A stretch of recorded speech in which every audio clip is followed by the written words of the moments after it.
Hey, friends, this is Pastor Brad Reaves, and you are watching the Coming Soon Ministries podcast, where we bring together biblical discernment, looking at world events and things that are happening all around us. We want to bring clarity and understanding, but through a biblical world lens that helps us look at things and understand what God is doing today in these ever-changing times.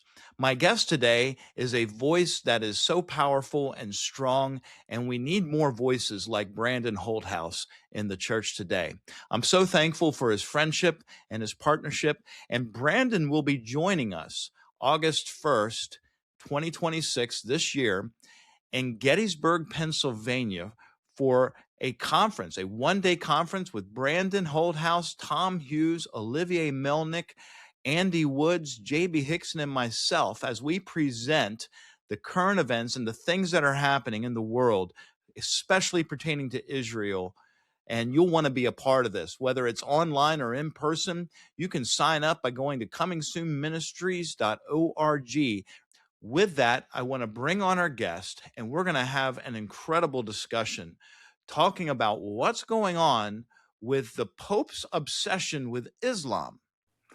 Hey, Brandon, glad to have you back on with Coming Soon Ministries podcast. How you doing? Hey, I'm doing great. Great to be on with you, Brad. Always a pleasure, and I'm sure we got a lot to talk about. Oh, there's always plenty to talk about, as you know. The world does not leave us without content and talking points. So we're going to jump into something that I think a lot of people are probably noticing, but maybe haven't fully processed yet. It's something that seems to be a growing effort, especially from the Vatican, and is really weird because the Vatican and especially the Pope are trying to present Islam in this very peaceful, compatible light with Christianity. Like, we're just two brothers just hanging out, and, everybody's just got to get along. And the question I want to wrestle with you today is this just about global peace? Is this just about everybody, holding up a lighter and singing Kumbaya together? Or are we watching something much deeper unfold? Help me understand what we're actually seeing here. Well, it's interesting because, I can speak to this because I grew up Catholic and got saved at 19 and left the Catholic Church at that point and became anathema according to the Catholic Church, of course. And anyway, what people don't realize about Catholicism, and you've seen this with Pope Francis, and you see this now with this new American Pope, Pope Leo, and this embracing of Islam, and really it actually ties back to their catechism. And their catechism teaches that the Islamic faith worships the one true God, and it's right there in their catechism. So regardless of what the popes are saying, I can tie it back to official catechism coming from Second Vatican. And so they don't outright say in their catechism that they're one in the same God, but they say they're part of the Abrahamic faith that worships monotheism. And so they give them kind of a special pass in many regards theologically. So what does that mean? Well, then I should expect what I'm seeing from Pope Francis, and now he's departed, and now we see Pope Leo, this embracing of Islam. And this is why we have seen these Abu Dhabi, where you have a synagogue and you have a mosque and you have a church coming together, and this pool in the United Arab Emirates of having a multiplex compound, including what they call the Abrahamic faiths. And I'll just say from this point on, Islam is not an Abrahamic faith. Judaism and Christianity is, but not Islam. But anyway, that's what they're trying to do. So anyway, they have had this concept that they're a monotheistic, and the thing about it, like with Pope Francis and in Pope Leo, they are almost on an apology tour for Islam, much like the left does. And for some reason, the left holds up, like you said, off the record, the LGBT movement, the woke movement, transgender movement. I mean, for goodness sakes, Pope Leo has even had transgender lunches at the Vatican for transgenderism. And these are seen to be the sacred cows of the left. Well, the popes have adopted the left stance. Pope Francis, I mean, obviously he was a globalist. He hated the United States. He hates Donald Trump, or he hated him, I should say.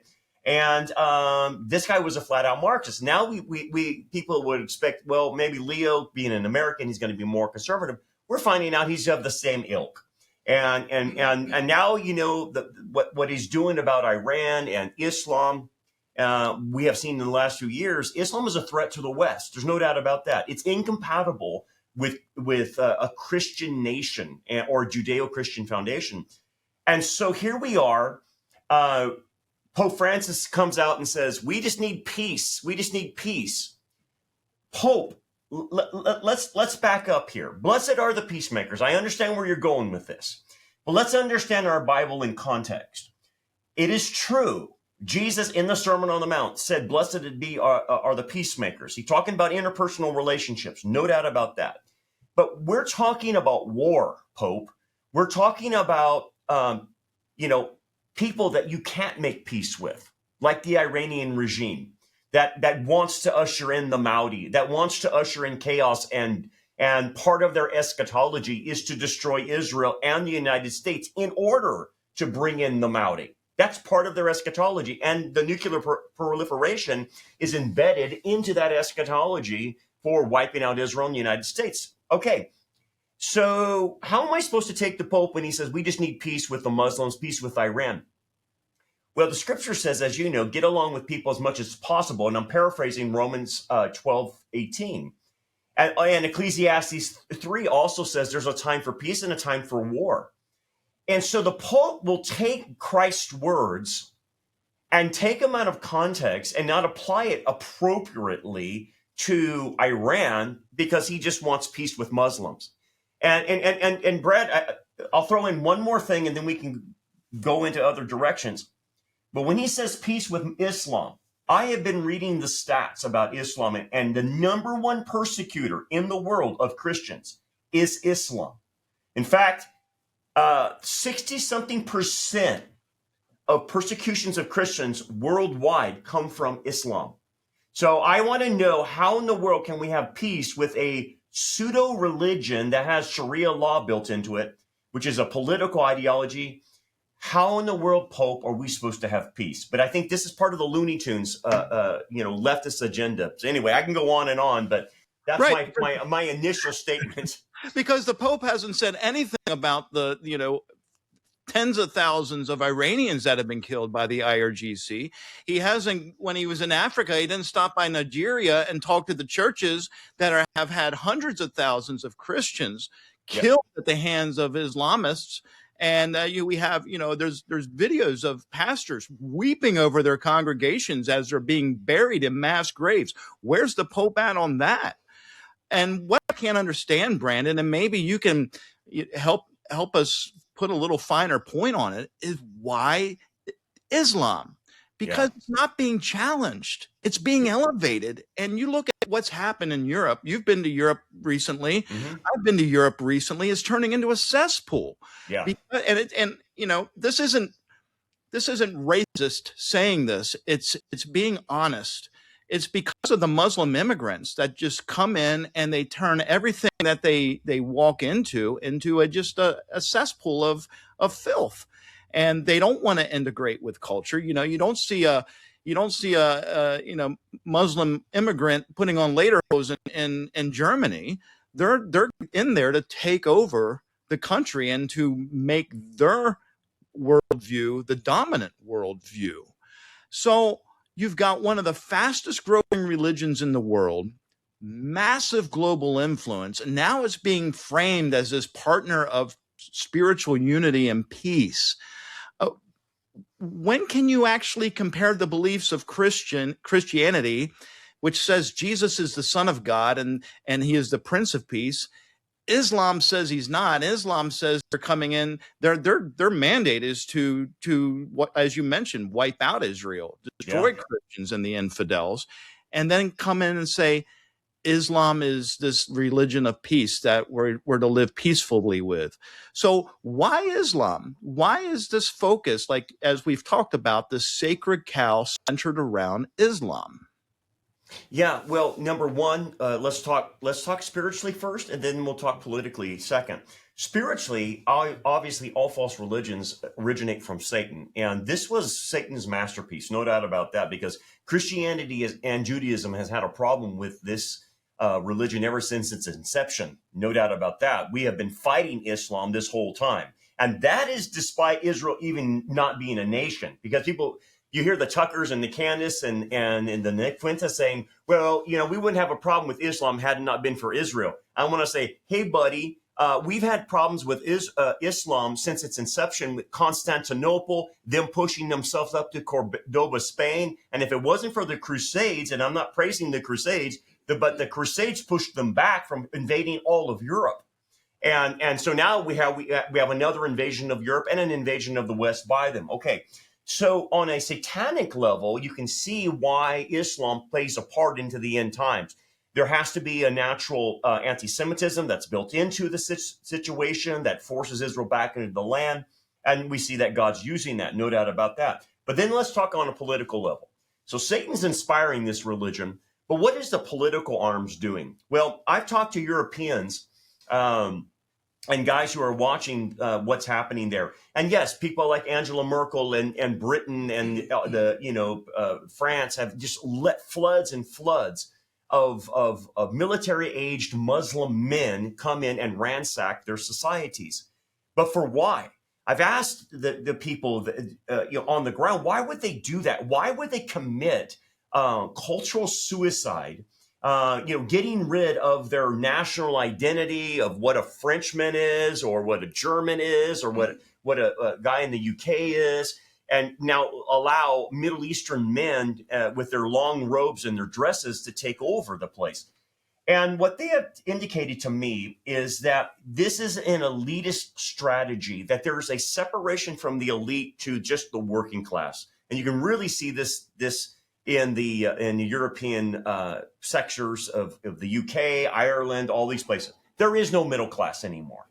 And so you have the elite, and then you have the working class. The elite don't live with the Muslims. It's the working class that has to interface with the Muslim rape gangs and being bullied around by the Muslims. So what does the elite want? The elite want every vestige of Christianity kicked out of Europe. That's what they want. And they want to usher in globalism. Okay, so what does this have to do with Islam? Well, it has to do with Islam because they need a hammer to force Jewish and Christian mindsets out of Europe. And the way they're doing it is using Islam to be the battering ram for this.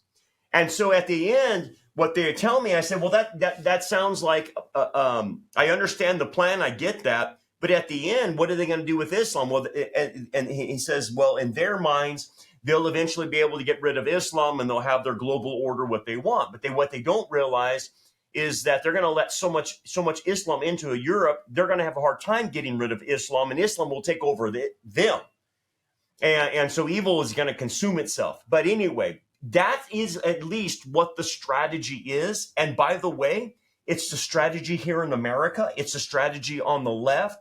And that's why they use the LGBT mafia. They use the Islamic mafia. Why? To destroy the West. And that's what we're facing here, Brad. So you think this is a globalism push? Is this what's pushing us towards a unified, one world, globalist kind of society that Satan is working for? I absolutely do, because the proof is in the pudding. Because Christianity, Judaism, the Bible stands in the way of globalism. And what does a globalism include? Globalism includes things like the Bill of Rights in the United States, individual liberties, individualism versus collectivism. And so when you see these other vestiges of getting rid of individualism, or even just getting rid of free speech, Brad, that's part of the war. They have to knock out free speech in order to get globalism. And in order to get free speech or knock out free speech, you have to knock out freedom of religion as well. And so now I'll give you an example here in California, just a real working example. So California is bent on destroying Christianity from the school systems at all. I mean, you get rid of prayer, you get rid of the 10 Commandments. We don't even call Christmas break. We call it, winter break. We don't even call it Easter break. We call it spring break or whatever. Currently, there is a bill floating through the assembly in California to include Muslim holidays as part of the school year days off for Muslim kids in California. And yet we can't even celebrate Christmas and Easter or any Christian holiday, but yet they're proposing a bill, and I guarantee it's going to pass, of allowing Muslim holidays here in California in the public school systems. That's a real world example of what I am talking about, Brad, where they're pushing Christianity out, bringing Islam in to take over, but again, for this radical agenda of globalism. And so what do you have to do? You really have to attack the Bill of Rights. The Bill of Rights reflect a biblical framework of individual rights. And so that's what they're attacking by using Islam. And so unfortunately, Brad, I don't know if this is going to stop. I watch what's happening in Texas. And, and they have these huge compounds they're creating. And then I see Mamdani has taken New York. Minnesota has been surrendered. Detroit, Michigan has surrendered. And we're being taken over. And I don't know if we come back from this. I hate to be pessimistic, but I don't know. Do you see this as conditioning, maybe as spiritual conditioning, that the world is getting ready for this one world system? Yeah, I mean, you hit the nail on the head. Stage setting is the proper word we would say. The curtain's not been drawn up, but it's been up a little bit, and we can see the players' feet a little bit where they're stationed. And okay, people say, well, I don't understand. If you Brandon and Brad, you guys are saying there's going to be the Whore of Babylon religion, and it's going to be a one world religion. But here's the thing: it's a supra religion that encompasses all the false religions of the world. And I say, well, if you want to see a hint of it, just look at what's going on now. How is it that the Pope is saying it's compatible to be with, Islam as an Abrahamic faith? And then at the same time, Pope Francis at the same time, remember when he was alive, brought these Brazilian shaman to the Vatican, and they were on their knees worshiping Pachamama or whatever the idol's name was. And they got the Islamic prayer room there right in the Vatican. Exactly. And so if people say, well, I can't figure out a world that would encompass all that, I said, well, it's right happening in front of you now. People are doing it. And isn't it strange, bedfellows, that Catholicism would be in bed with Islam? And it's no different than the Yale document that got signed among the Protestants when Rick Warren and 300 other evangelical leaders signed the Yale document saying that we worship the same God. It's no different than that. That's ecumenicism. It's pluralism. And so when people say, well, I don't understand how that could happen. It's happening now as a stage setting. And it doesn't mean that these religions are completely compatible. It doesn't mean that. It just means that there's a supranational order that's homogenizing all of them under one umbrella. And that's why, Brad, you can have Queers for Palestine. Okay? As crazy as an oxymoron as that is, that's like flaming snow. You can have a situation like that because they fall under the same umbrella. And then let me be very specific what that umbrella is.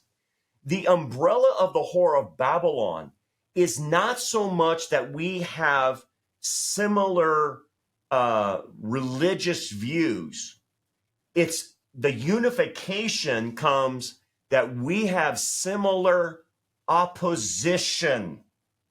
That being the Bible, the Jews, and Christians. That's what people have to understand. It's united under opposition. And it's opposition to the God of the Bible, right? Bingo. And what's happened is pietism, which is a heresy that came from the 17th century, has infected most of Christendom in the West, to where people think it's spiritual not to talk about issues, not to shine the light on the evil. They think it's pietism to make Christianity a privatized religion that I don't share with anybody. when in fact Christianity is a public religion. It is a truthful, a propositional religion that has to be spoken out in the public square. And if we don't do that, which a lot of the church doesn't do that, then the culture takes over. And that's what's happened. I just got back from New Zealand. I've been to Australia, and I've been among the remnant believers, but the churches are dead. And Brad, all of them tell me the same story.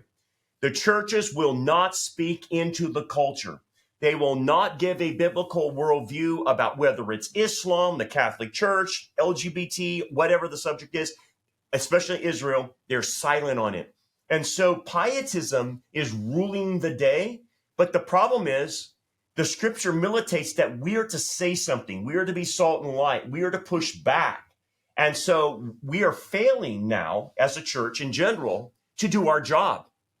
And I don't know, where these pastors are going to be on Judgment Day when they stand before the Lord, because I am terrified, Brad, to stand before Jesus and him look me up and down and review my entire life and then me sit there and say, well, I was afraid of saying something because I didn't want to be called a hater. I didn't want to be called a racist or a xenophobe or an Islamophobe.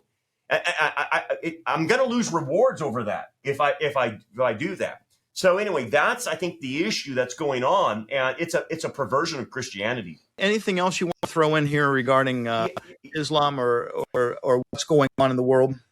So what I would add, Brad, to what you just said is that people have to keep their categories defined. And so when I go after Islam as a religion, and I don't think it's a religion, I think it's a political movement, okay? I am not attacking the people who follow that religion. I am attacking the religion itself.